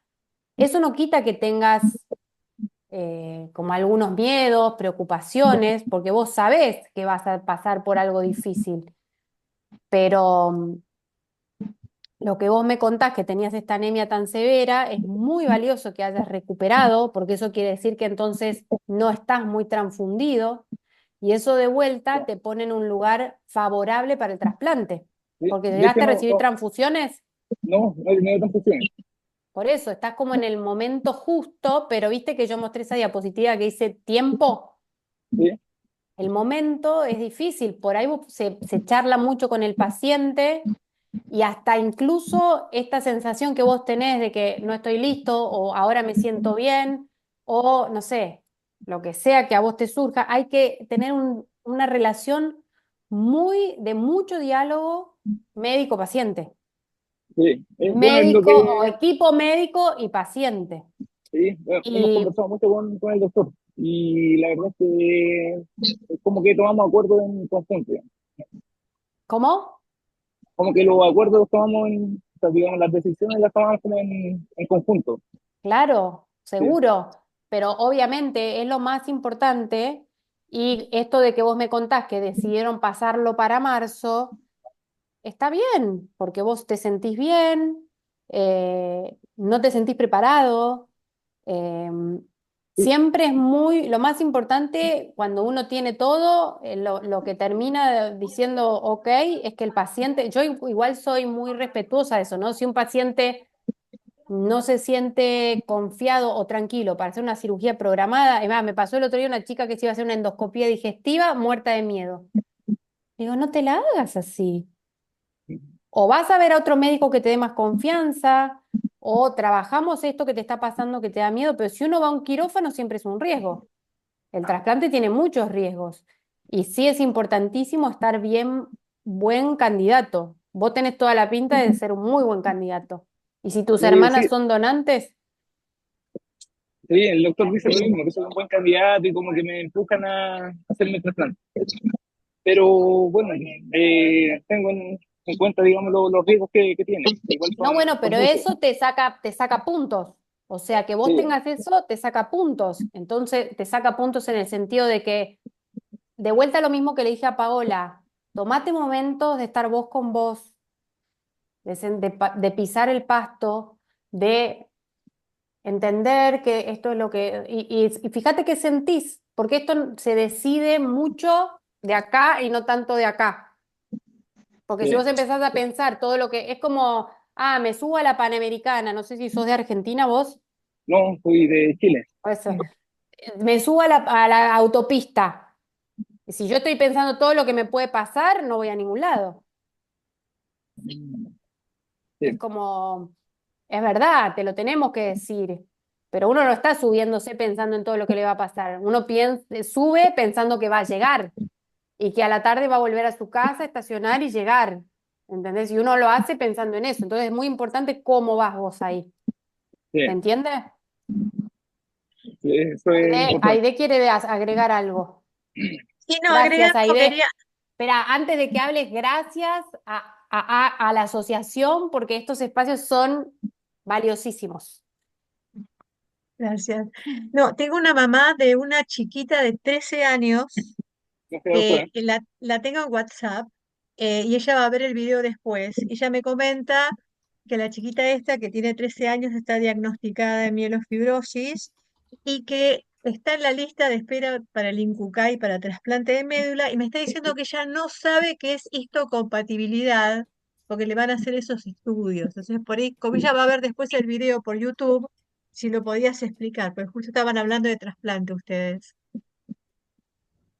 Bueno, histocompatibilidad son los estudios que se hacen para ver el donante que sea compatible con el receptor. O sea, tiene que tener características muy parecidas genéticas para que cuando uno recibe esa médula, tu cuerpo no lo rechace, no lo reconozca como ajeno y lo ataque. Bien. Entonces son estudios muy delicados. Qué raro una chica tan joven, ¿no? Una niña de 13 Pero años, creo que es el único caso, se atiende en el Hospital Elizalde, y el trasplante lo van a hacer en Ludovica de la Plata. Sí, es un caso muy raro. Sí, es un caso muy raro y la mamá, claro, no entiende un montón de cosas. Y bueno, no pudo entrar al Zoom y me escribió por WhatsApp y después va a ver el video. Así que gracias, doctora. no, por favor. Marta quería hacer una pregunta también, Ferreira. Gracias. Muy buenas noches para todos. Buenas noches, doctora. Bueno, mil gracias por este espacio. De verdad me parece importantísimo. Me siento muy feliz porque es la primera vez que tengo la posibilidad de participar en un espacio como este. Yo soy colombiana. Hace 2 años y medio fui diagnosticada con mielofibrosis primaria, producto de una casualidad realmente. Fui diagnosticada en etapa prefibrótica. Tenía algo de esplenomegalia. eh, También tenía el hígado un poco grande, o sea, un poco el vaso, un poco el hígado.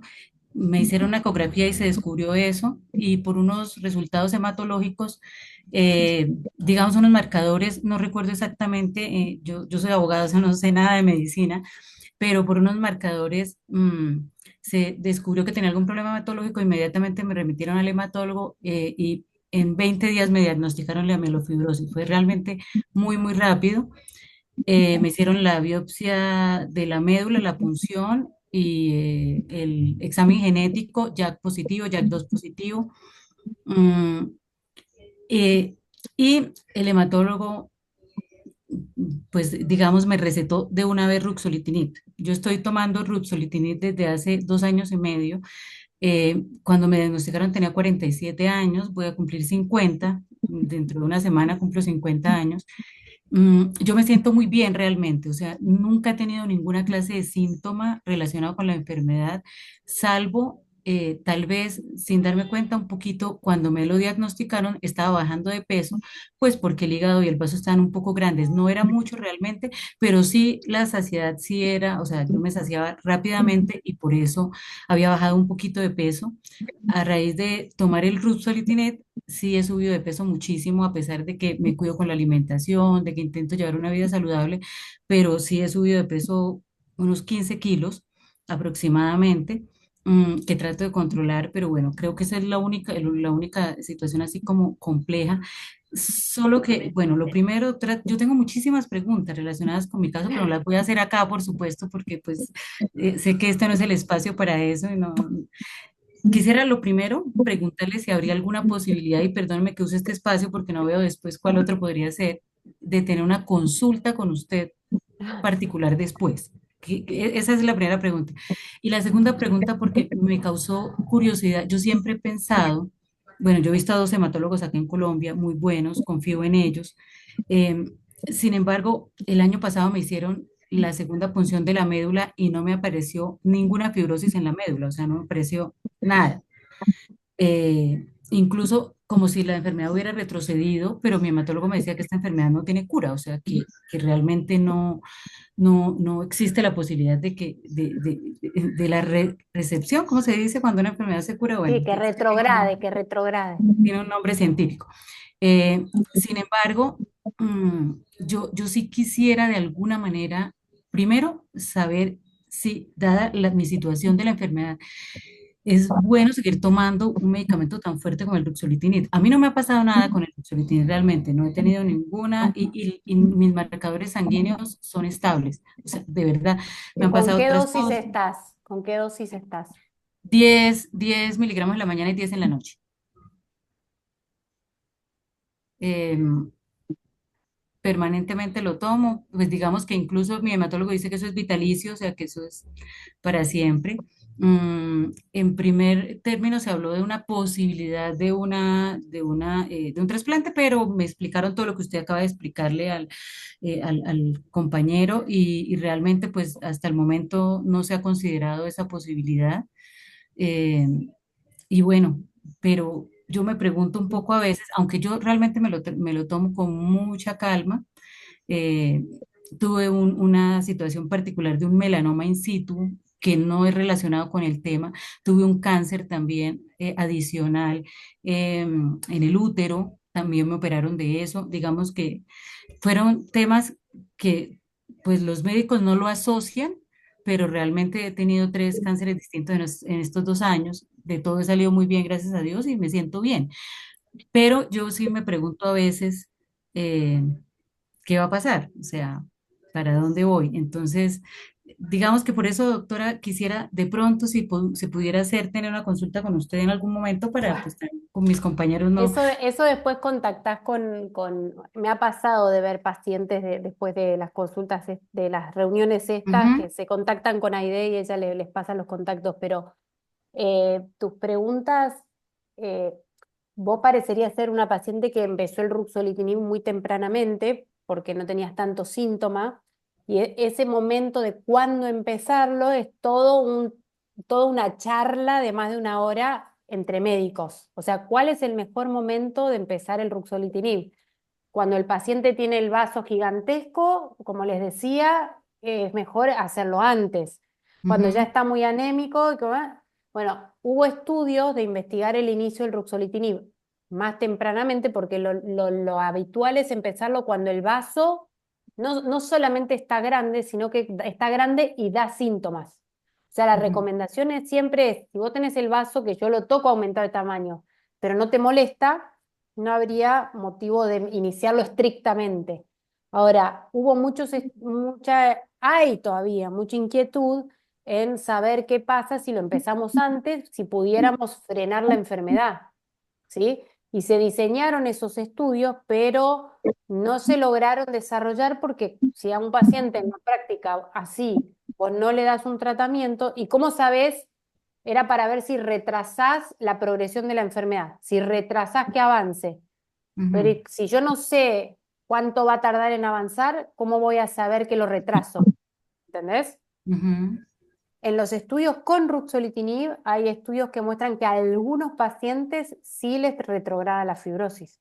A algunos pacientes les retrograda, otros no, otros siguen igual y otros empeoran. Pero algo ahí adentro de la célula, como les mostré, está ujú, cambiando. Y si vos estás mejor tu anatomía patológica, yo creo que muchas cosas, como les decía, no sabemos. Nosotros nos manejamos con lo que sabemos hasta ahora, como tampoco sabemos qué es lo que va a pasar. ujú. Entonces, La situación de decir suspendo el ruxolitinib porque la paciente está muy bien y no lo necesita más, no es algo habitual en la práctica de la hematología, no es como otras enfermedades donde vos sabés que se borró la enfermedad y podés controlar si volver a dar el remedio. Esta enfermedad no es así por ahora, pero todo sigue avanzando. La dosis que tenés es bajita y sí, así como los pacientes pierden peso con la enfermedad, a algunos el tratamiento les hace difícil mantener su peso, a veces, como que recuperan peso y después tienen que laburar, salir a caminar, cuidarse con la dieta, porque es uno de los efectos que se suma, que en realidad es como, yo digo a veces, estás gordita, estás sana, no, tampoco queremos eso, Sí, no. pero es un comentario de gente grande que a veces te pueden llegar a hacer y vos decís, ¿cómo que me ves? Sí, Pero bueno, después lo mismo, todos los remedios tienen efectos colaterales, pero hoy vos estás muy bien, yo no haría cambios. Em, Sobre todo si estás tan bien. Una de las cosas que trae el ruxolitinib, y no se sabe bien si es solo el ruxolitinib o también el uso de otras terapias antes agregadas, es que traen problemas de piel, cáncer de piel, pero no melanoma. O sea, el melanoma que vos tuviste no tiene nada que ver porque no es de los que aumentan con el ruxolitinib, son los tumores de piel no melanoma, que no sería lo tuyo. Pero sí es muy importante que vos cuides toda tu parte de cuidar tus genes, que hay muchos libros escritos de eso, porque sos una persona que tiene genes que se ponen vulnerables, digamos. Entonces es muy importante todo eso, pero el tema del trasplante de vuelta no parece ser una paciente que hoy tenga una enfermedad avanzada como para valorar esa opción, ¿no? de acuerdo. Doctora, muchas gracias. No, por favor. Y Gabriela también dijo que quería hacer una pregunta. Gabriela, acá está Gabriela. Hola, ¿cómo están? Buenas noches a Hola, todos. Gabriela. Ana, tengo una consulta. Yo tengo mielofibrosis grado 2-3. En realidad, me diagnosticaron policitemia vera hace 8 años a raíz de un síndrome de Buchiari. Bueno, tuve cirrosis hepática, tengo 2 estén en la porta.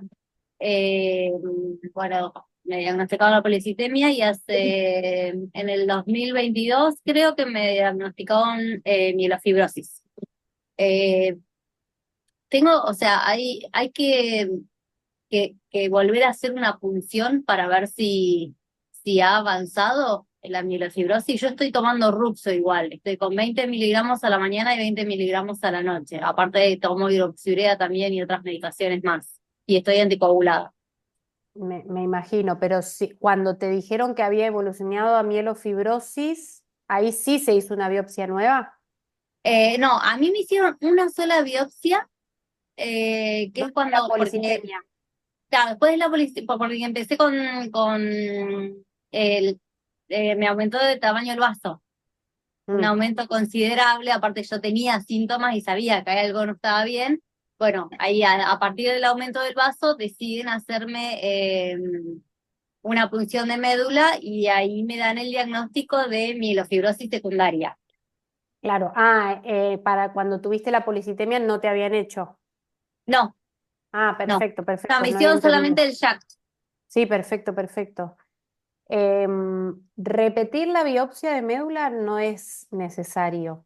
O Ok, sea, en la práctica diaria no la solemos repetir, bien. solamente sí la hacemos cuando pensamos esto, ¿no? Si sospechamos que un paciente con policitemia vera, que para los que no saben es una de estas enfermedades que yo les contaba, pero el problema es que fabrican muchos glóbulos rojos y el problema, para que se entienda, lo simplifico, es como que la sangre está muy espesa y otras cositas más, entonces se forman coágulos muy fácilmente. Y lo que le pasó a Gabriela es que se le formó un coágulo justamente en las venas del abdomen y le generó todo este problema. Cuando un paciente hace este cuadro de trombosis en un lugar inusual de trombosis, nosotros sabemos que se vincula a estos diagnósticos, entonces se sospecha, se busca y a ella se lo encontraron así. Y la evolución a la mielofibrosis te disminuyó el vaso después cuando empezaste el Sí, ruxolitinib. sí, Claro, sí, muchísimo. se te ve muy bien.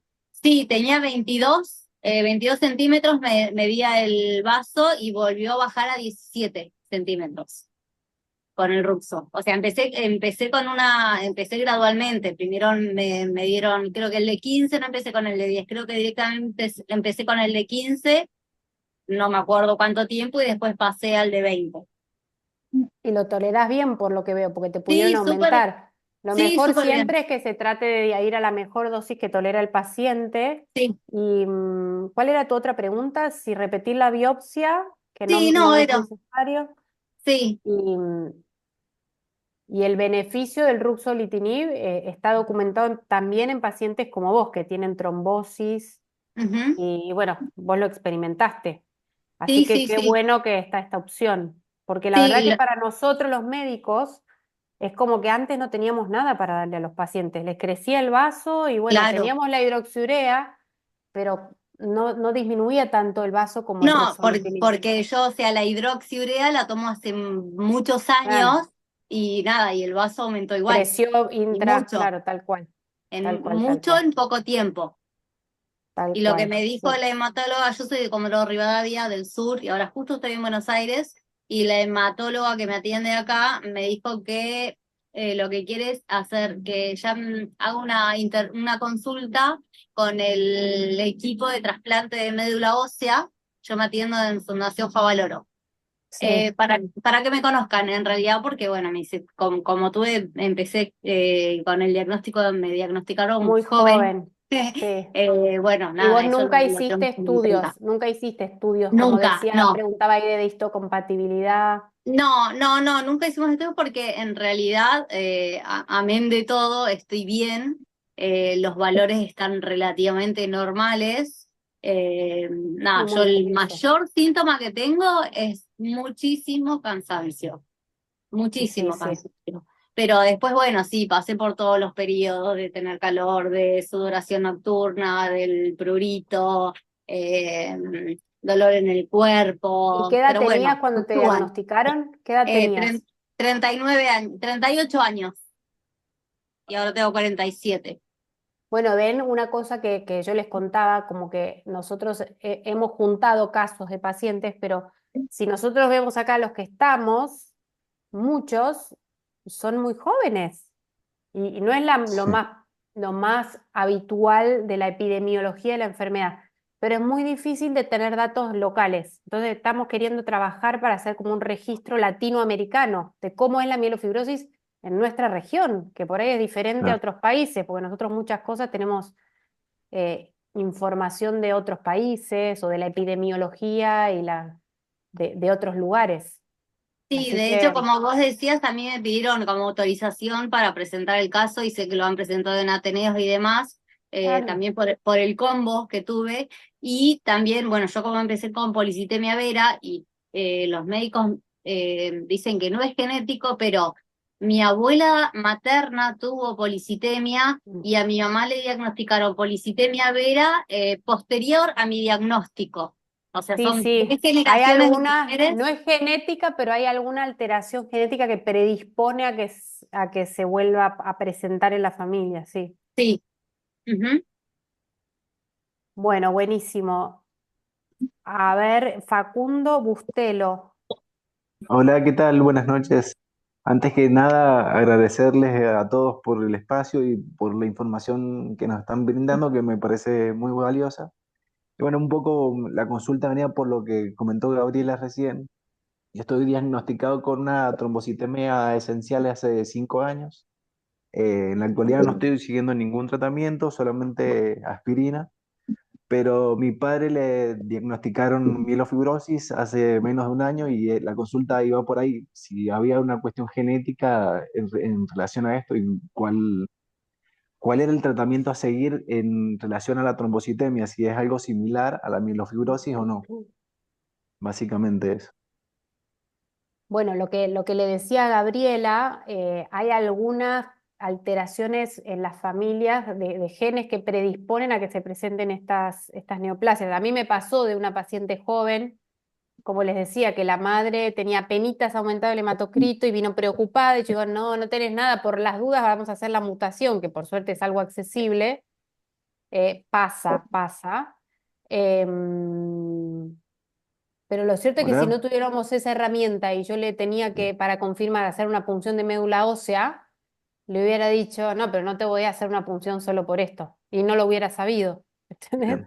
Pero Ujú. bueno, Sí, sí. por eso es interesante. Mirá, fíjate que somos pocas personas y ya hay dos familias. O sea, es muy Claro. importante hacer esta Ujú. investigación de juntar la información de lo que está pasando en nuestra región, ¿no? Perfecto. La trombocitemia esencial, como les contaba, es una enfermedad de esta familia de enfermedades. Ujú. Es diferente. Es diferente lo que vemos en la patología, es diferente lo que pasa en la clínica. Lo que más Bien. predomina es el riesgo de trombosis o de hemorragia. Y Ujú. el tratamiento es también, si no hay otra circunstancia que lo justifique, solamente la aspirineta e incluso en pacientes jóvenes que no fuman, que tienen el colesterol bien, que no son diabéticos, que la mutación que tienen no es JAK, sino que es otra, Sí. son pacientes de muy, muy bajo riesgo y a veces uno puede no tratarlos, ni siquiera la Bien. aspirina. Igual la Bien, aspirina es bien. muy bien tolerada y la gran mayoría de las veces damos aspirina casi todos, pues es Ujú. una cosa muy simple y barata, etcétera. Claro. Pero lo cierto es que es muy importante también, como decíamos antes, que cuides tus genes, Perfecto. porque sabemos que es una neoplasia, sabemos que hay una alteración genética. ¿Vos sabés cuál mutación tenés o no? Es el Jack 2. Bueno, el Igual que mi JAK2. padre, los dos estamos diagnosticados con Jack 2. Qué loco, ¿no? La vida es muy, muy, Sí. muy interesante. Bueno, y entonces es importante saber que esas células que tienen, que pudieron fabricar esta mutación o pudieron sufrir esta mutación, son células que, si pudieron hacer una, que no hagan más, ¿no? Que no sumen Bien. mutaciones. Entonces, por eso es que hay que Perfecto. cuidar los genes. Bien. Bueno, muchísimas gracias. Esa era la consulta. No, gracias a vos. Betty creo que quería preguntar. Ah, Betty, no vi la mano, perdón.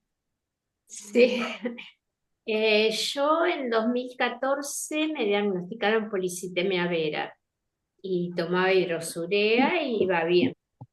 Pero en el 21 me empezaron a bajar todos los valores, el hematocrito, todo. Me hicieron una punción de médula nuevamente y me encontró mielofibrosis. Me están dando 3 aplicaciones por semana de eritropoyetina Eritropoyetina. de 10.000 unidades. Sí. Y bueno, iba más o menos bien, pero en abril más o menos creo que fue, me hacen una tomografía de abdomen y tengo, no sé, el vaso grande, 17 por 15 por 10 dice. Eso hace 3 meses. No más. Ajá. Bueno. Y bueno, entonces ahí la hematóloga decidió darme Ruxo, pero me dio mucha anemia. Y Lo sí. tomé 3 meses, no sé, 2 meses y pico, una cosa así, y me iban bajando el hematocrito, todo. Y bueno, ahora me lo suspendió un tiempo y bueno, ahora me tengo que controlar esta semana y tengo que hacerme otra tomografía por el paso. Mm. Bueno, Mirá, escuchaba que ustedes decían que el cuerpo después se adapta. Tomaba 15 miligramos cada 12 horas. ¿A la no, mañana y a la cada noche?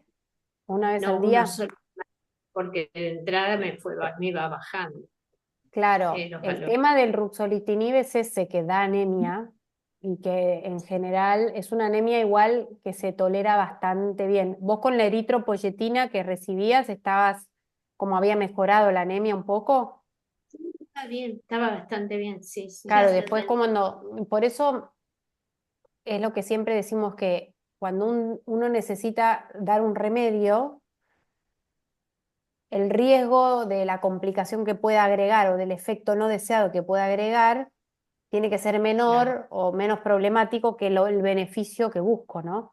Entonces, claro. en realidad, en un paciente que tiene el vaso grande en la ecografía, pero no siente nada, uno también puede no dar el tratamiento. Eso es una decisión que se tiene que valorar, pero si vos decís, ah, sí, pero en verdad como y me lleno enseguida, o me molesta cuando me tengo que atar el zapato, No, me entonces ahí uno pasaba busca, eso, me pasaba otra cosa. Yo fui en realidad a una gastroenteróloga porque pensé que tenía algo en los intestinos, tenía mm, colitis, mal. Y me hizo montones de análisis, no me salía nada en los intestinos. Y bueno, a lo último me apareció el hace retomar vaso. y apareció lo del vaso. Ella me dijo que era porque me estaba presionando. Claro, entonces empezó un tratamiento porque te estaba molestando en ese aspecto. Siempre es orientado a lo que le pasa al paciente. Bueno, habrá que Claro, ver si claro. esto se acomodó un poquito. Más que nada, más que repetir la tomografía, se puede hacer una ecografía o incluso nosotros hoy, revisando nada más con la mano, ya sabemos si bajó el vaso, porque el vaso puede bajar y puede volver a subir. Y está bueno siempre revisar y medir. Lo que pasa es que las ecografías que me habían hecho acá me decían, sí, aumentó unos milímetros, ¿viste? Pero como que no salía en la ecografía. Y cuando tomaste el Ruxo, ¿mejoró el malestar abdominal o no? Sí, un poco sí, sí, Ah, sí, sí. bueno, Sí, bueno, pero Betty, es un camino que hay que ir recorriendo y hay que ir claro, viendo cuál es la mejor opción y muchas veces nos puede pasar que tomamos una decisión y después vemos que por alguna circunstancia es mejor echarse atrás, volver a claro. intentarlo quizás. Es un camino que uno va transitando y viendo Me cada dijo de momento. bueno, ver ahora, dejar un tiempo el Ruxo y después tomarlo otro tiempo. Está O sea, bien, es una opción. más de eritropoyetina, ahora me recetó 40.000 por semana. Yo Y me bueno, eso es mucho aplicaba, más cómodo porque no tenés que estar pinchándote tanto. sí, sí, ya Y sí, me di cuenta. obvio, seguro. Bueno, sí, sí, sí. Y es un poco Ma- más, a lo mejor, tiene mejor la anemia, no sé, no sé. Así que bueno, pero ahora de la anemia que tuve ahora último, ay, no sabés, vivía durmiendo, horrible. Y sí.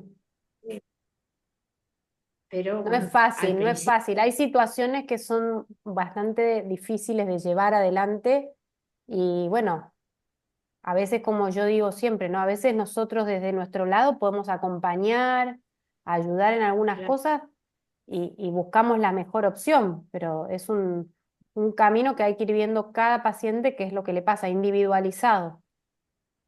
tengo 74 años, o sea, trasplante, eso Pareces nada. mucho menos, pareces mucho menos. Pero bueno, lo Estás tengo. bárbara, se te ve muy bien, por lo menos desde acá se te ve muy bien. El de la proteína esa nueva. Y no sé estos medicamentos nuevos que están saliendo, si habrá Bueno, lo algo de la proteína mejor. que yo les contaba está muy inmaduro todavía, pero lo que les contaba es porque todo está avanzando mucho. Y yo creo Claro, que cuando aparece algo que parece ser prometedor, se avanza más rápido todavía. Así claro, que en los claro. próximos años vamos a tener Sí, lo novedades. eso no, no me lo hicieron. Está Martín Bustelo también levantando la mano. Martín, gracias Sí, Betty. ¿Martín es pariente de Facundo? hermano y Hola, acá el papá. hola, yo Ahora soy el entiendo, hermano ahora de sí. Facundo y mi otro hijo. Bueno, lo mío más que una pregunta es contarles un poco el proceso de esto. En realidad, a Facundo primero le han detectado un problema, ¿no es cierto?, con el JAK2, luego a mí. Si bien todo el tema médico dicen que esto no es genético, pero bueno, nos ha tocado los dos. Y un poco haciendo memoria, yo, mi familia, creo llegar a la conclusión que incluso mi padre también en sus últimos 2 años de vida padeció algo de esto porque tenía síntomas muy similares a los que hoy en día me toca pasar a mí. Si bien no tengo en este momento ningún tipo de medicación, estoy con controles periódicos con hematóloga y lo único que desde que me diagnosticaron en febrero del año pasado hasta ahora, la semana pasada me hicieron una transfusión por valores bajos de hemoglobina, ¿entiendes? pero en general, bueno, mi cuadro, mi diagnóstico o los síntomas que presento es decaimiento, veo yo un poco de falta de capacidad para concentrarme en en mi trabajo En la pérdida de y apetito. pérdida de peso. O sea, he bajado así por etapas desde el año pasado, desde abril, mayo del año pasado hasta ahora, 15, 16 kilos. Pero lo que más me afecta de momento es, digamos, el estado ese de decaimiento, que me falta energía como para llevar mi trabajo diario. Y ¿Y en qué trabajas, Martín? soy Arturo. Walter, en realidad, soy yo figura Ah, Martín, está bien, sí. soy arquitecto. Y estoy en obra y Ah, llevo horas. necesitas de tu cuerpo mucho porque vas a la obra y todo. Claro, sí, estoy andando, digamos, de una hora a otra durante el Mm. día y aparte trabajo dentro de la oficina, ¿no es cierto? Trabajo de escritorio, pero ahí es donde por ahí noto un poco la falta de concentración, ¿no? Tiempo que antes le dedicaba a lo mejor a estar 6 horas sin problema sentado trabajando, hoy en día, olvídate, no lo tengo, esa capacidad de concentrarme y estar horas ahí sentado. Y de todos modos, bueno, un poco de acuerdo a la presentación que hacía al inicio. Y hacía memoria yo del inicio de mi problema y haciendo un par o 1 o 2 años anteriores, había tenido algunos síntomas que aparentemente no tenían nada que ver con esto, pero por ejemplo, dolores de huesos, tenía dolor de pierna, me estaban por operar de los meniscos porque el médico, fui a un traumatólogo y me decía que me tenía que operar de menisco porque los tenía rotos, pero así como fui a la semana o al mes, se me había pasado sin haber tomado nada, sin haber hecho ningún tipo de tratamiento, pero así aparecían cosas puntuales que en ese momento no tenía ni idea que podían ser de esto, pero que un poco a la luz de uno lo que va leyendo, lo que escucha ahora, supongo que pueden tener relación. O descompostura de estómago, una fiebre así puntual de un día que me deja de cama, después desaparece. Pueden ser Pero han señales sido previas. como señales previas a todo esto que después de 2 años desencadenó en algo ya más concreto. ¿Y No esta es sé la si primera vez que esta es la primera vez que te transfunden? si es la primera. Y la verdad que ha sido un poco traumático para mí porque no me la esperaba. Si bien es una transfusión, es nada comparado con lo que sería un proceso de una enfermedad cualquiera, pero más no iba preparado para eso mentalmente.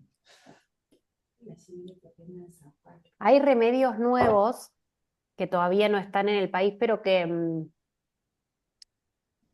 vieron que yo les comenté que siempre se sigue investigando y hay uno de los remedios que es inhibidor de JAK que aparentemente mejora un poco la anemia. Em, Hay algunas. ¿Vos dónde estás? En tu. ¿Eh? San Juan, Argentina. ¿En San Juan y te atendés en San Juan?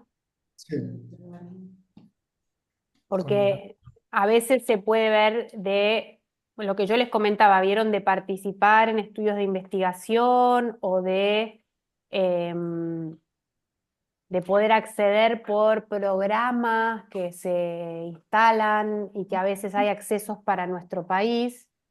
Es interesante ponerse en contacto. Nosotros en la comunidad hematológica, digamos, siempre estamos así buscando las oportunidades para los pacientes. Como le pasa a Betty, viste que le dieron un remedio para la anemia, vos ahora que necesitas transfusiones, por ahí puede ser que eso se optimice, pero lo que a mí me llama la atención de tu caso es que perdiste mucho peso. claro. Y eso sí uno lo vincularía a la enfermedad. Entonces, ver de qué manera, pues sos una persona muy activa que querés sentirte bien. Entonces, ver si se puede conseguir optimizar eso de alguna manera sería valioso.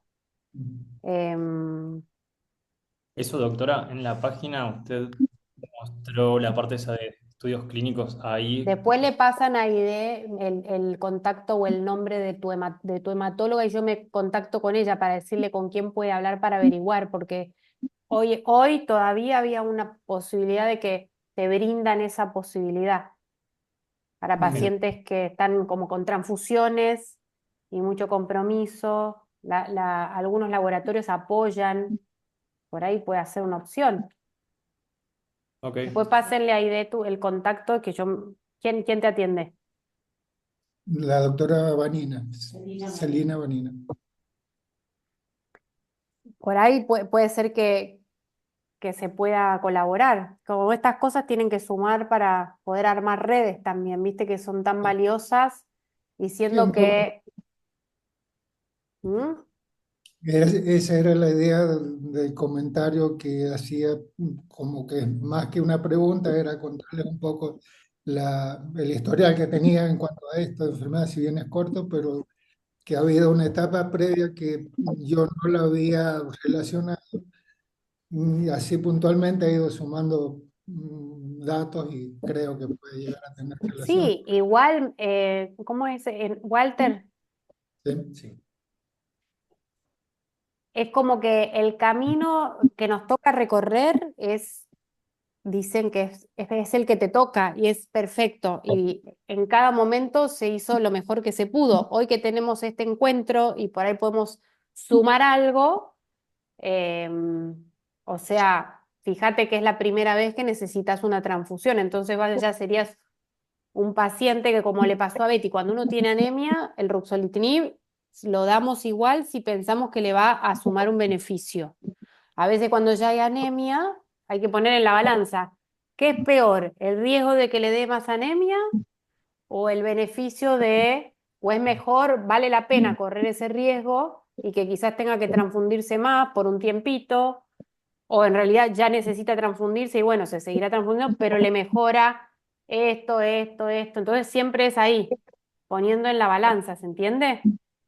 Bueno, yo luego de la transfusión, que llevo una semana, o sea, ha sido el jueves pasado, he notado un poco de cambio en mi estado de ánimo. Si bien Seguramente. he llevado casi un año con muchos altibajos, o sea, como que hay semanas que estoy para arriba y a las semanas siguiente estoy en picada de Ahora, nuevo. no me corten que voy a enchufar la compu que está con baja batería. Espera.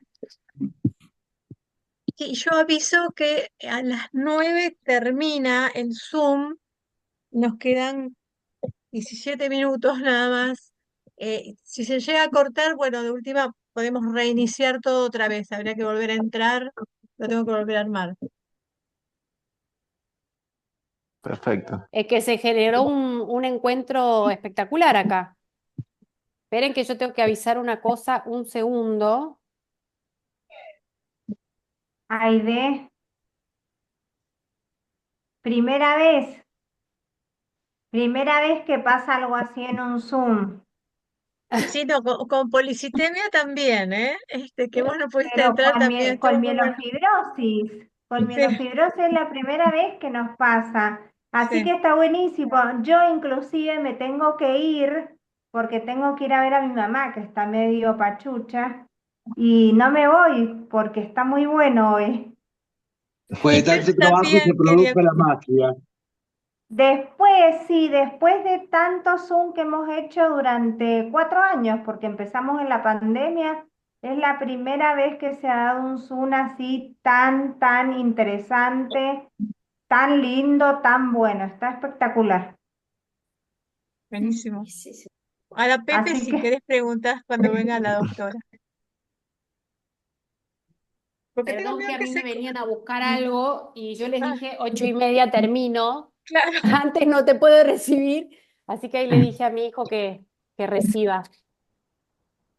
Pepe, ¿querés preguntar Eh, algo? Sí, sí, gracias. Bueno, en principio agradecerles a la doctora, obviamente, a Idea, a Eva, este, para mí pilares fundamentales de esto. Así que bueno, al principio el agradecimiento. Y una cuestión, bueno, yo estoy diagnosticado con mielofibrosis ya desde hace 4 años, 5 años, estoy tomando ya ruxolitinib, empecé con la hidro. Eh, Hace un mes, una cosa así, porque el médico me dijo, mira, anda a ver al equipo de trasplantes de la Chorena, que te tengan en el radar. Este, Me hicieron ya 2 punciones de médula, la primera dio grado 1, esta que me hicieron ahora, después de 3 4 años, dio grado 3.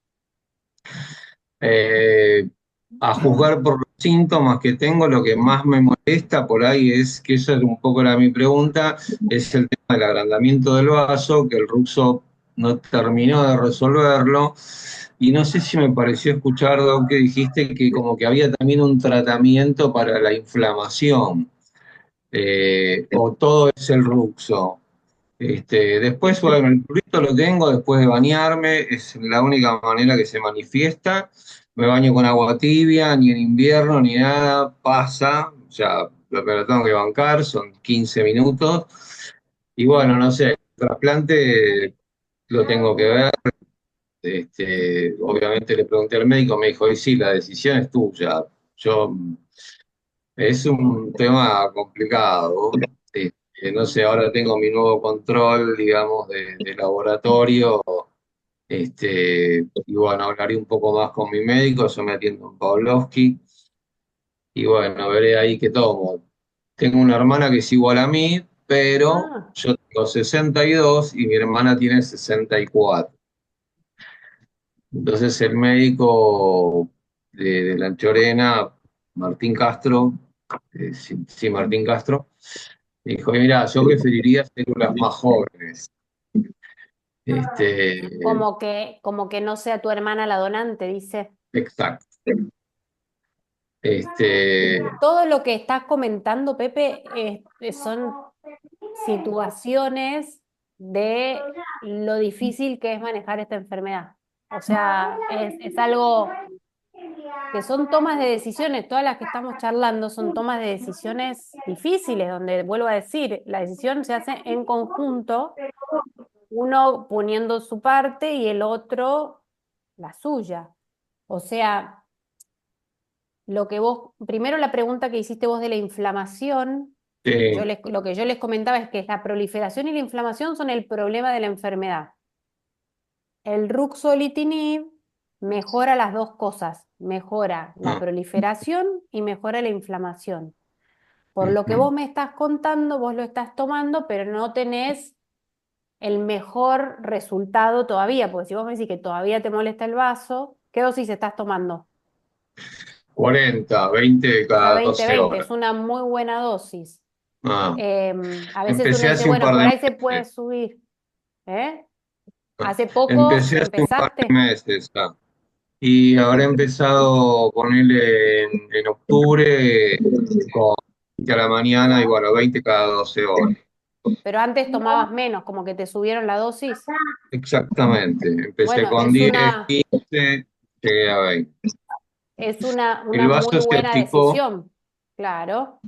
El vaso se achicó. Yo tenía un vaso muy agrandado. También es opinado el tema de las ecografías, Doc, porque bueno, ya hasta que bueno, el médico me dijo, mira, tratá de hacerlo siempre con el mismo, porque algunas daban 21, otras daban 23, otras daban 25, otras daban 20. Es Yo más, no le salí pido ecografía, yo no pido ecografía muy seguido a los pacientes con mm, mielofibrosis. Los controlo sí, revisando sí, el él lo examen hace también. físico. Y bueno, cuando querés tener como concreto una medida más espaciada, por ahí la haces. O cuando, por ejemplo, te piden porque tenés que cambiar un remedio o aumentar la dosis y mostrar la evidencia de que el vaso está grande, bueno, ahí por ahí la pedís. Em, pero es verdad que la ecografía es operador dependiente. En los estudios clínicos no se usaba ecografía, se usaba resonancia magnética, pero es un estudio que solo se usa en estudios clínicos. En la práctica diaria se puede hacer midiendo o con la ecografía. Y en realidad 21, 23 es más o menos lo mismo. Lo que uno quiere Ah, buscar es que haya por lo menos un 35% de reducción del tamaño. y a veces es paulatino, para que realmente el paciente, no hace falta que el vaso desaparezca y no lo palpe más, que sea tan chiquitito. Pero ya si yo un vaso de 25 o 23 lo llevo a 11, que sigue estando grande, al paciente le cambia radicalmente su abdomen, ¿entendés?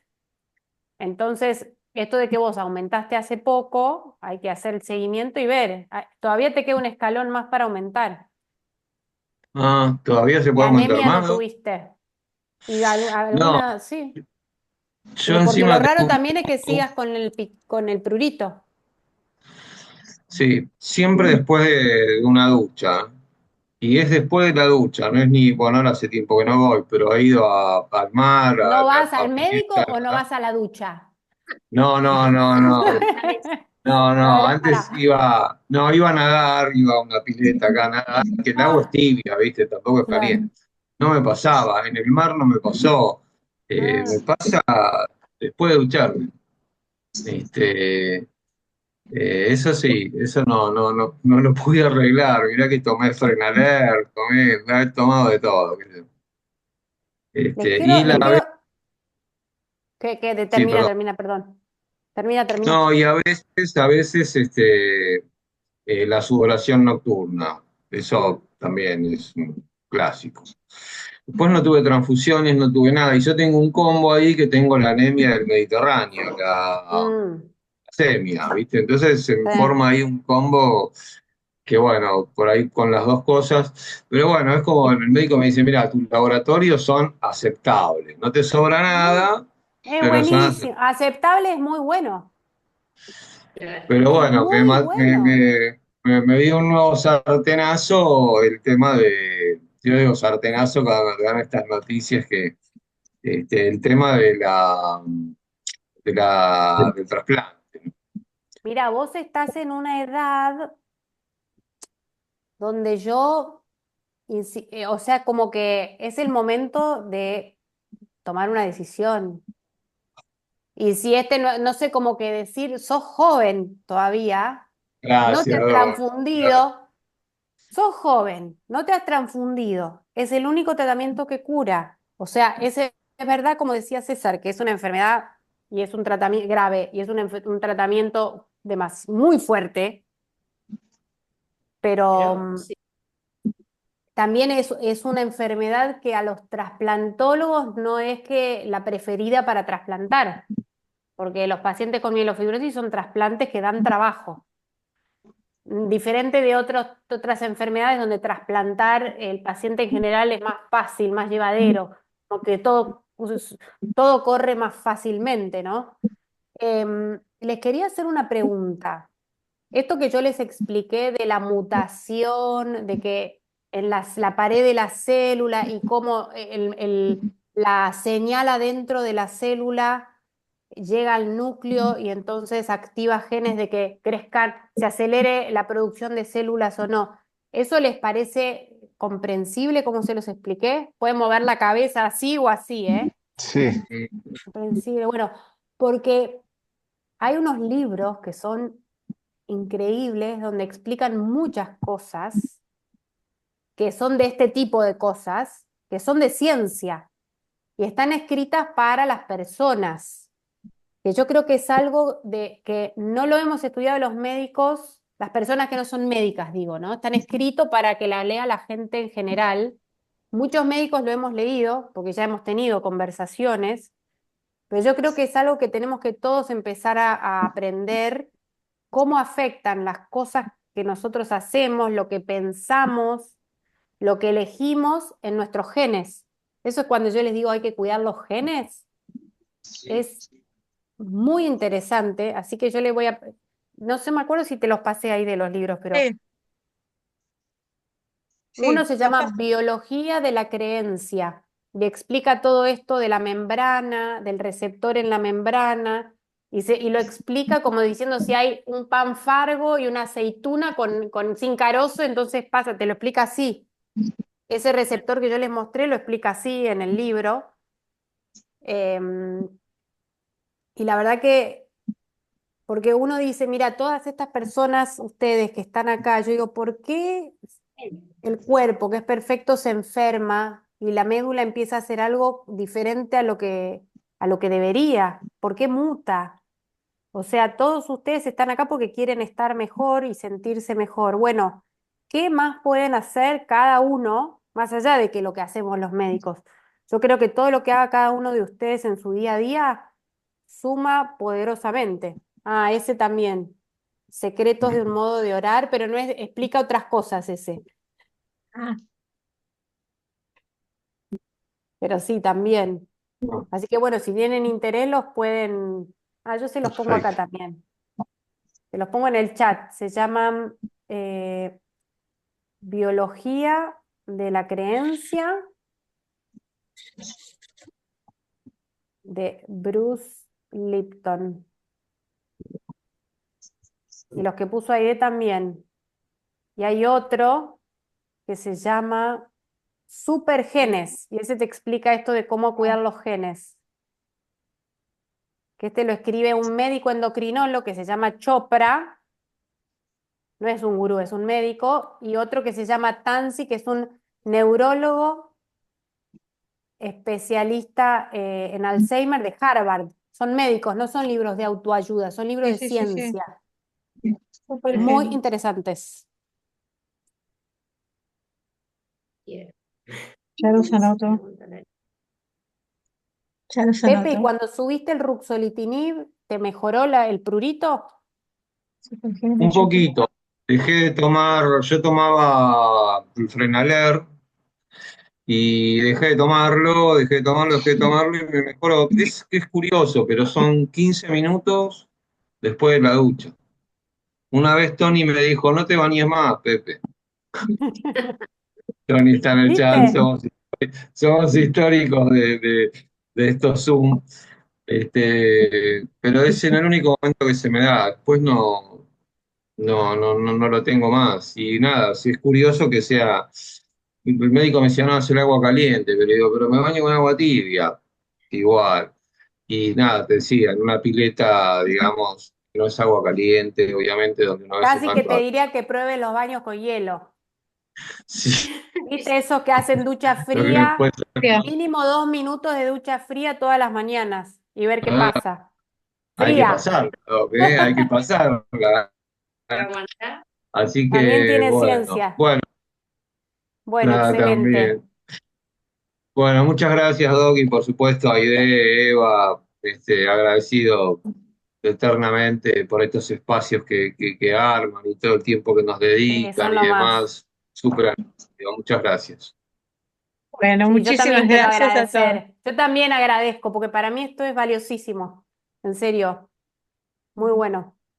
Gracias a todos por venir. No, Muchas muchísimas gracias para gracias, todos. doctora. Siempre excelente, siempre tus charlas son excelentes. Tienen un montón de vistas en el canal de YouTube enseguida, ¿eh? Si te fijas, Sí, la de policitemia, sí, es increíble. qué bueno. Así que bueno, millones de gracias a todos. Mañana es el día de la mielofibrosis. Ya aparecimos en un montón de diarios, hoy también. Hoy me llamaron de una radio, mañana de otro, y el domingo va Súper. a salir también otro en un otro programa de radio. Así que Buenísimo. estamos dándole mucha difusión a la patología. Y les quiero comentar que en un ensayo para mí.org recién entré y hay un montón de ensayos clínicos que están reclutando gente, así que pregunten a sus hematólogos si alguno de ustedes están en condiciones o necesitarían entrar en alguno de estos ensayos clínicos, ¿eh? ¿No? Sí, Perfecto. sí, es valioso.